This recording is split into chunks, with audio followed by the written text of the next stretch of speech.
Kick-ass facts! Pew pew pew pew! Being underwhelmed in Paris can make you ill. Psychologists call it the Paris syndrome, and it happens to people who visit Paris and find it so different from their expectations that it causes real psychological symptoms. Sufferers may experience delusions, hallucinations, paranoia, or even dizziness, sweating, and nausea. It seems to affect Japanese tourists more than others, but only at the rate of about 20 people per year. No one's quite sure what causes it, but there's thought that the Japanese media and culture, more so than other countries, portrays Paris as being full of nothing but models and high-end fashion stores. The she who sells seashells by the seashore, nailed it, was a real person. Early 19th century paleontologist Mary Anning learned the trade from her father, with whom she'd explore England's Jurassic coast near Dorset in search of fossils. At the age of 12, she and her brother unearthed the first complete skeleton of an Ichthyosaurus. Fucking nailed the tongue twister and botched that one. And she spent the rest of her life uncovering ancient animal remains. However, since she was a woman, the scientific community shunned her while taking credit for her work, so her only source of income was a small stand she set up at the shore from which to sell fossils, many of which were ammonite shells.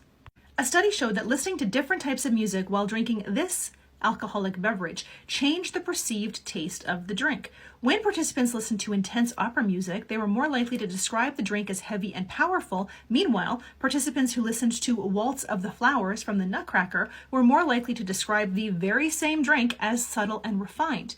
What am I talking about? A, Scotch, B, rum, C, brandy, or D, wine?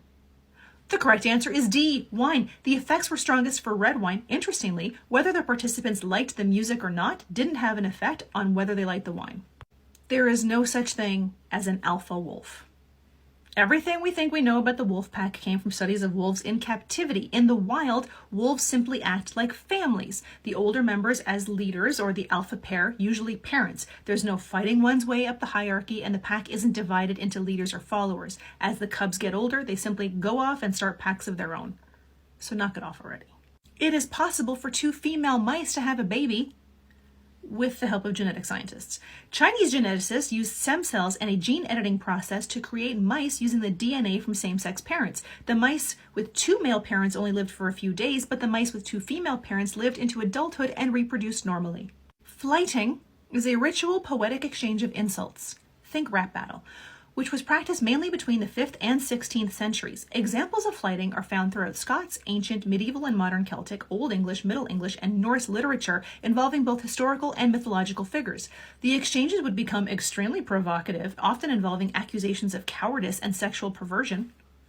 Flighting became public entertainment in Scotland in the 15th and 16th centuries when Makars would engage in verbal contests of provocative, often sexual and scatological, but highly poetic abuse. Flighting was permitted even though the penalty for profanities in public was a fine of 20 shillings, over 300 pounds in today's dollars, for a lord, or a whipping for a servant. What's a makar? I knew you'd ask. Since the 19th century, the term makarist has been specifically used to refer to a number of poets of the 15th and 16th century Scotland.